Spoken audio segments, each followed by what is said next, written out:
Selamat pagi Bapak Ibu sekalian, kita bertemu di dalam acara Ku Tegar, kuliah teologi menyegarkan seri Biblika. Hari ini kita akan melihat Injil Matius. Saudaraku, menarik sekali kalau kita melihat Matius, dia memulai Injilnya dengan menuliskan silsilah dari Tuhan Yesus. Kalau kita melihat silsilah dari Tuhan Yesus di dalam Injil Matius dibagi menjadi 3 bagian besar, yaitu dari mulai Abraham hingga ke Daud, Daud hingga ke pembuangan Babel, dan dari Babel hingga ke garis keturunan kepada Yesus. Saudaraku, mengapa bisa demikian? Ada beberapa alasan. Saudara, alasan yang pertama adalah bahwa silsilah bagi orang Israel itu menarik perhatian mereka, karena bangsa-bangsa di sekeliling Israel seperti Babelonia, Asyur, dan lain sebagainya juga banyak menggunakan silsilah. Yang kedua, saudara-saudara, adalah penempatan silsilah itu menjadi satu awal. Itu berkaitan dengan kontinuitas dari perjanjian lama menuju kepada perjanjian yang baru di situ. Yang ketiga adalah bahwa silsilah ini mau menunjukkan pribadi Yesus sebagai pribadi manusia sejati. Dan yang keempat adalah yang tidak kalah penting, bahwa dengan silsilah ini mau menunjukkan bahwa Yesus itu sebagai pewaris dari janji-janji Allah yang bersifat kontinuitas atau yang berkelanjutan dari perjanjian lama hingga perjanjian yang baru. Tidak heran Matius menuliskan silsilah di awal. Hal ini berbeda dengan Injil Lukas. Kalau kita lihat, Injil Lukas menuliskan silsilah di pasal yang ketiga setelah pembaptisan Yesus, karena Lukas mau menekankan bahwa Yesus adalah anak Allah.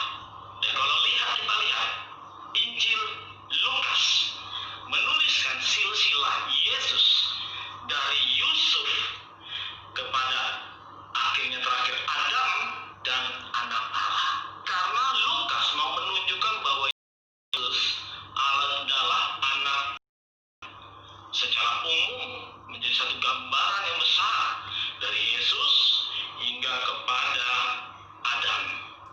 Tetapi Injil Matius tidak. Injil Matius mulai dari bapa leluhur, yaitu Abraham, lalu ke Daud hingga ke Tuhan Yesus. Mengapa? Karena saudara, Abraham adalah bapa leluhur orang Israel, di mana yang disebut sebagai Israel. Dan mengapa pula Daud? Apakah peranan, apakah kepentingan Daud di dalam silsilah Yesus yang dicatat oleh penulis Matius? Ya, karena Daud memberikan satu makna tentang kerajaan, yakni kerajaan Daud, yang dimana kerajaan Daud adalah kerajaan perjanjian dari Allah, di mana Daud menjadi raja yang besar secara fisik, dan kemudian Yesus melanjutkan kerajaan Daud itu secara rohani, saudara-saudara.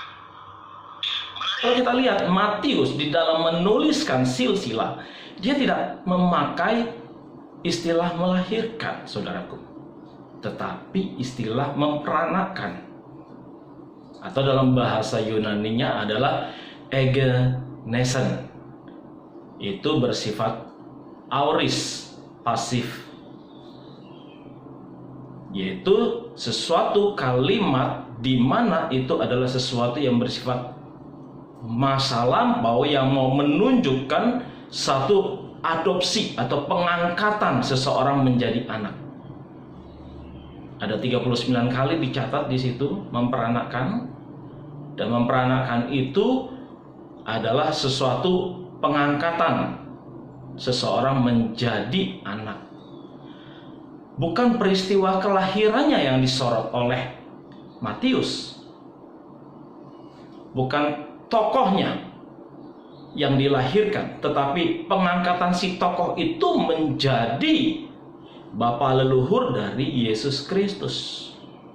Maka kalau kita melihat bahwa ada terjadi lompatan di dalam garis keturunan Yesus, yakni di dalam masa Raja Yoram, lalu melompat ke Raja Uzia di dalam Perjanjian Lama, melewati Ahazia, Atalia, Yoas, Amazia. Maka tidak dicatat, tidak disebutkan, langsung kepada Uzia. Apa artinya ini, saudaraku? Artinya bahwa lompatan ini merupakan satu lompatan yang menunjukkan bahwa Yoram tidak melahirkan secara langsung Uzia. Maka di sini yang dipakai oleh Injil Matius adalah kata memperanakan.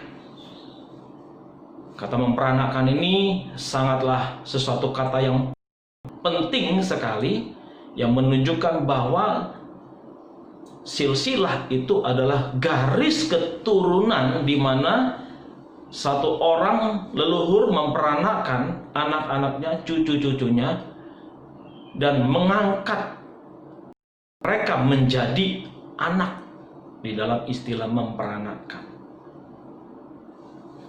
Demikianlah jikalau kita lihat Injil Matius ini. Menarik sekali bahwa Injil Matius walaupun mengambil dari sumber yang sama, yaitu dari Markus, dan Lukas juga mengambil dari sumber yang sama, yaitu Injil Markus, tetapi dua kisah yang dituliskan oleh Matius dan Lukas ditulis secara berbeda, secara terpisah. Matius menulis silsilah sebagai satu awal yang menunjukkan masa peralihan dari Perjanjian Lama menuju kepada Perjanjian Baru, dan beberapa alasan, 4 alasan yang tadi saya sudah uraikan. Tetapi Lukas mengambilnya di pasal yang ketiga setelah Yesus dibaptis, yang menunjukkan Yesus adalah anak Allah, dan setelah Yesus dicobai oleh iblis. Kiranya penjelasan singkat ini boleh menambah pengetahuan kita dan iman kita bahwa kedua penulis Injil ini memiliki persepsi akan siapa Yesus dengan menonjolkan sisi keilahian Yesus sebagai anak Allah, yaitu dimulai dari Yusuf hingga Adam dan anak Allah. Tetapi di sini Matius menunjukkan bahwa sebagai orang Yahudi, ia melihat sisi kemanusiaan Yesus juga adalah hal yang penting, sehingga dia menuliskan permulaan Injilnya dengan silsilah. Kiranya menjadi berkat bagi kita sekalian.